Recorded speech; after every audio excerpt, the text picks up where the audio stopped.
Maligayang pagbabalik sa aking channel. Maraming iba't ibang misteryo ang nangyayari sa mundo na hindi maipaliwanag ng tao. Ang ilan dito ay nagawang makuhaan ng CCTV camera. Ang elemento at mga pangyayari na magbubukas sa iyong kaisipan na hindi lang tayo ang nakatira at nagmamay-ari ng mundo na ating ginagalawan. Bago tayo magpatuloy, kung bago ka pa lang sa aking channel, huwag kalimutang mag-subscribe at i-click ang notification bell para lagi kayong updated sa mga video na pwede kayong may matutunan at madagdagan ng inyong kaalaman. Narito ang ilang mga video footage at mga unsolved mystery. Ang video ito ay kuha noong 2016. Makikita dito ang isang babae na namimili sa isang department store at mapapansin sa kanyang likuran ay biglang malalaglag ang isang bagay at nang ito ay kanyang binalik, parang may kung anong bagay ng elemento na gustong pumasok sa kanyang katawan.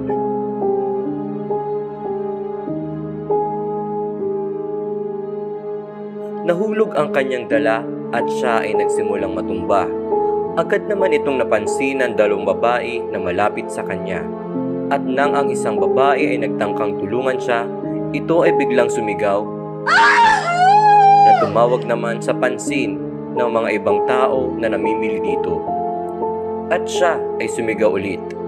At sa ngayon ay mas malakas kaysa sa unang sigaw. At tila ang kanyang sigaw ay may kakayahan na itulak palayo ang mga tao sa kanyang paligid. At siya ay nagsimulang pakalmahin ng lalaking nakaitim. At ilang sandali, ito ay sumigaw ulit ng isa pang napakalakas na sigaw na nagawa nitong pagalawin ang ilang mga bagay sa paligid at dahilan din ng paggalaw ng CCTV video na inyong makikita. At siya ay biglang nanghina at siya ay tinulungan na tumayo para makaalis sa lugar. Ang bidyong ito ay kuha noong 2003 sa isang hindi kilalang hotel.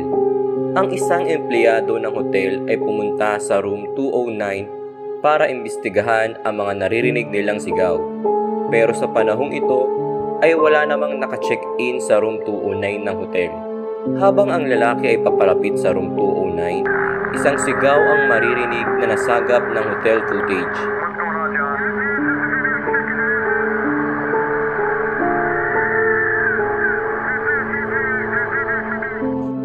At siya ay pumasok sa room para alamin kung ano ang nangyayari sa room 209. At nang siya ay hindi pa nakakatagal na pumasok sa loob, may isang hindi maipaliwanag na bagay ang lumabas galing sa loob ng room 209 bago pumatay sindi ang ilaw. At nang ilang saglit pa, ay ang lalaki ay nagmamadaling lumabas at sinabi niya na lahat ng mga gamit sa loob ay nakatumba, magulo, at bukas ang shower room pero wala namang tao sa nasabing room 209. Ito ba ay isang multo o isang biro lamang? Kung ito ay isang biro lamang, paano nyo ipapaliwanag ang tila may isang kaluluwa na lumabas galing sa loob ng room 209?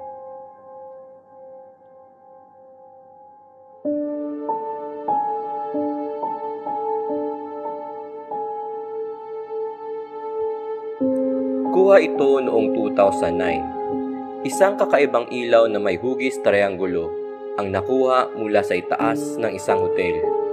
At kuha naman sa footage ng CCTV camera sa loob ng hotel ay ang misteryosong dalawang lalaki na nakadamit ng itim na tila mo ay isang men in black.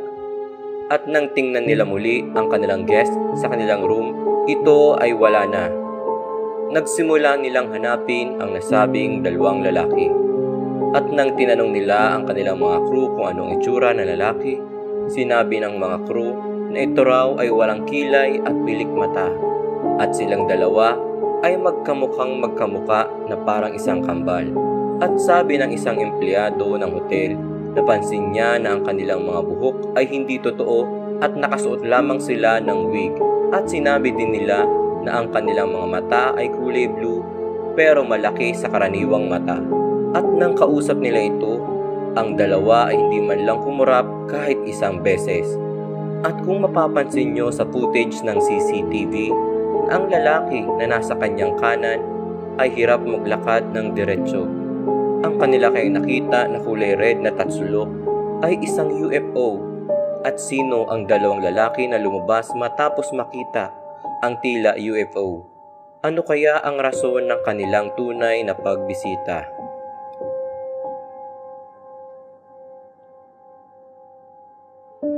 Noong January 31, 2013, si Eliza Lam na nasa 21 years old ay misteryosong nawala sa kanyang tinutuluyang hotel sa LA. Nang ang mga pulis ay hirap nang hanapin ang nawawalang si Eliza Lam, nagdesisyon sila na ilabas ang CCTV footage na kuha sa elevator bago siya mawala para makakuha ng sapat na impormasyon sa kung ano ang tunay na dahilan at nangyari sa kanyang pagkawala. Makikita sa video na si Lam ay nakatayo sa elevator at parang may tinataguan na kung sino o kung anong bagay. Makikita siya ay pumasok uli sa elevator at makikita dito na pinindot niya ang ilang number ng floor sa elevator. At siya ay tumayo sa gilid at inantay na magsara ang pinto ng elevator. Maya-maya ay sumilip muli siya sa labas at bumalik na naman sa kanyang kinatatayuan. Siya ay lumabas muli parang may hinahanap o tinitingnan at muli siyang bumalik sa elevator at pinindot na naman ang mga numero sa elevator.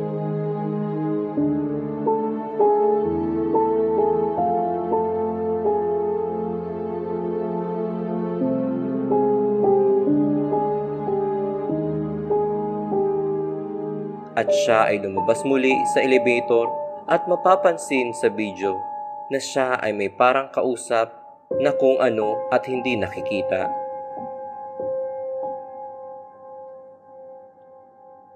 Ilang araw ng kanyang pagkawala, ang mga guest sa hotel ay nagreklamo na ang kanilang tubig ay may kakaibang lasa at ito ay naging kulay itim. At nang kanilang alamin ang dahilan kung ano ang nangyari sa tubig nila, ay laking gulat nila nang makita nila ang katawan ni Eliza Lam na nakalutang sa loob ng kanilang water tank. Ang nakakapagtaka dito ay paano nakapunta si Eliza Lam sa loob ng water tank ay may taas ng 8 talampakan at walang ibang pwedeng makapasok dito kundi ang kanilang mga empleyado. Kadahilan ng ito ay laging nakalak at hindi makapasok dito kung ikaw ay walang dalang susi. Paano nakaakyat si Eliza Lam sa nasabing water tank? At sinasabi nila na hindi ka makakaakyat sa water tank kung ikaw ay walang dalang hagdanan. Ang kanyang pagkamatay ay naging isang malaking misteryo hanggang sa ngayon. Ang bidyong ito ay kuha sa kalsada ng China. Mapapansin dito na ang isang puting van ay papalapit. May biglang kakaibang nangyari. Ang dalawang van ay lumipad sa hangin nang hindi maipaliwanag na kadahilanan. Ano kayang elemento ang nasa likod ng paglutang sa hangin ng mga nasabing van?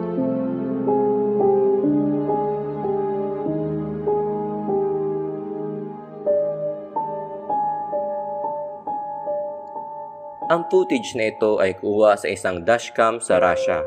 Mapapansin dito na habang sila ay nag-drive, makikita na ang truck sa unahan ay biglang nagewang-gewang. At sa hindi may paliwanag na pangyayari, makikita sa video na may isang lalaki na nakapang-doktor ang biglang lumabas o sumulpot sa may gilid ng truck. Sa una ay mahirap itong makita, pero maraming nagsasabi ang lalaking ito ay isang scientist na nanggaling sa future, na nagkamali ng kalkulasyon sa kanyang pupuntahan. Tingnan muli natin ang nasabing video. Ano kaya ang tunay na dahilan ng misteryong ito? Ano sa palagay nyo? Kung meron kayong komento o opinion ukol dito, magbigay lang ng komento sa comment section below.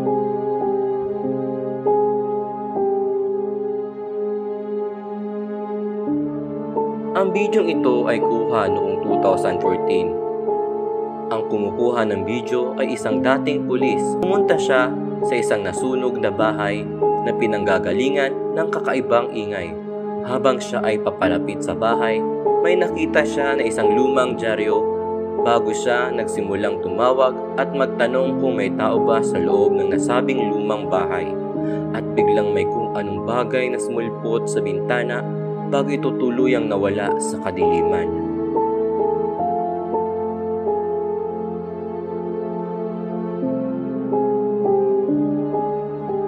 At kanyang nalaman na ang babae na nakalagay sa lumang dyaryo ay si Rose Berries, nakilalang isang witch noong 1930s, at siya ay pumatay ng 12 kalalakihan. Walang may lakas ng loob na magreklamo sa kanila dahil sila ay natatakot sa tinataglay nitong itim na kapangyarihan. Ang babae kaya na kanyang nakita ay ang espiritu ng sinasabing mangkukulam. Ang bidyong ito ay kuha noong 2015 sa Taiwan. Makikita sa video na to na may naglalakad na lalaki papunta sa kanyang motorsiklo. Mapapansin ng isang batang babae na nakapula sa may gilid ng sasakyan na nasa kanyang likuran. At makikita nyo na ang mga nagdadaang sasakyan ay tumatagos lamang sa refleksyon ng kanyang katawan. Ito kaya ang multo ng sinasabing urban legend sa Taiwan na nagpapakita at naghahanap ng kanyang mabibiktima. Ang bidyong ito ay kuha sa ospital sa Mexico.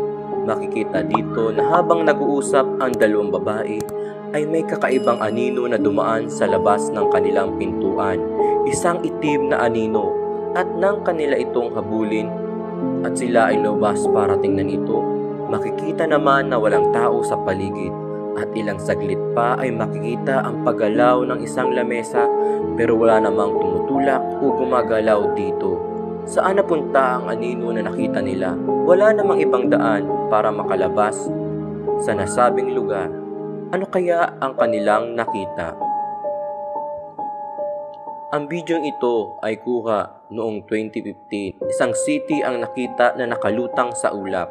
Nakita ito ng napakaraming tao at ito ay nakuhaan ng mga footage. Maraming katanungan ang nabuo. May mga nagsabi na ito raw ay gawa ng eksperimento ng NASA. Ito ay ang sinasabi nilang Blue Beam, na kaya nitong gumawa ng malaking hologram sa kalangitan.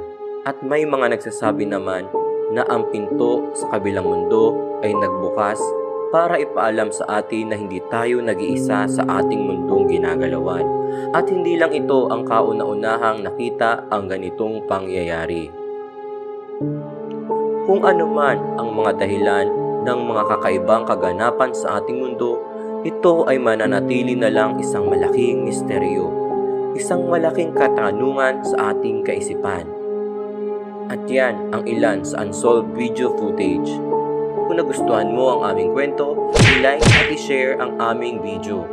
At kung hindi ka pa nakasubscribe sa aming channel, ito na ang pagkakataon mo para mag-subscribe at i-click ang notification bell para lagi kayong updated sa mga bago naming video na pwede niyong kapulutan ng aral at iba't ibang kaalaman. Hanggang sa susunod nating video, ito ang Tab TV and thank you for watching.